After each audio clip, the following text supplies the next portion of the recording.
Good morning student. हमने पिछले video में हमने देखा कविता की फर्स्ट पंक्ति का अर्थ। कविता का नाम है इंद्रधनुष, जिसका अर्थ मैं तुमको पहले वीडियो में बता चुकी हूँ फर्स्ट पंक्तियों का। अब हम नेक्स्ट पंक्ति का अर्थ देखेंगे। पंक्ति है, जीवन में इसी तरह दुख की घटाओं का अंधेरा है, इसके भी पीछे शायद रंगों का घेरा है। तो सबसे पहले हम जीवन में इसी तरह दुख की घटाओं का अंधेरा है, इस पंक्ति का अर्थ देखेंगे। दूसरी पंक्ति में जीवन के बारे में बताया गया है। कवि कहते हैं कि जीवन में दुखों के अंधकार के बाद सुख प्राप्त होता है, अर्थात दुख की घटाओं के अंधेरे का अर्थ है मनुष्य का दुख और निराशा से घिर जाना। अर्थात मनुष्य के जीवन में कभी दुख तो कभी सुख आते हैं। तो कविता में कहा है, जीवन में इसी तरह दुख की घटाओं का अंधेरा है, यानी मनुष्य का जो जीवन है इसमें कभी दुख तो कभी सुख आते ही है, लेकिन मनुष्य को या अपने को इस जीवन में कभी भी निराश नहीं होना चाहिए। कवि यही बताना चाहता है कि हमें हमेशा इंद्रधनुष की तरह रंग भरी रेखा की तरह रहना चाहिए।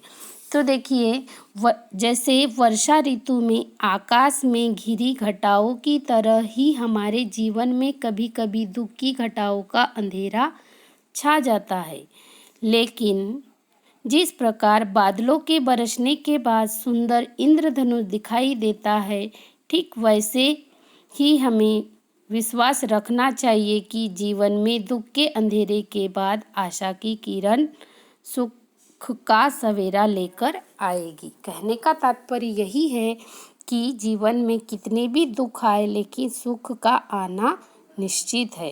इसके लिए हमें कोई भी कार्य करने के लिए निराश नहीं होना चाहिए। तो अब देखिए, नेक्स्ट पंक्ति है, एक इसी आशा के तर्क पर दुख और दाह हम सहते हैं, जीवन में इसी आकर्षण को इंद्रधनुष कहते हैं। नेक्स्ट लास्ट 4 पंक्तियों का भावार्थ देखिए।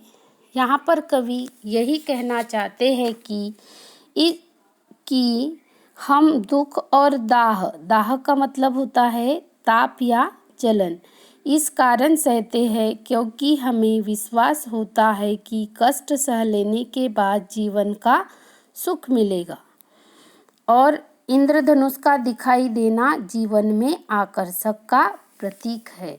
जीवन में इंद्रधनुष के जैसे ही रंग भरा होना चाहिए। इसके शब्दार्थ देखिए, दाह का मतलब होता है ताप जलन, और सरसे का मतलब होता है तरोताजा। तो इस वीडियो में आपको पूरी कविता का भावार्थ या अर्थ समझाया गया है। नेक्स्ट वीडियो में हम देखेंगे इसके प्रश्न के उत्तर। Thank you.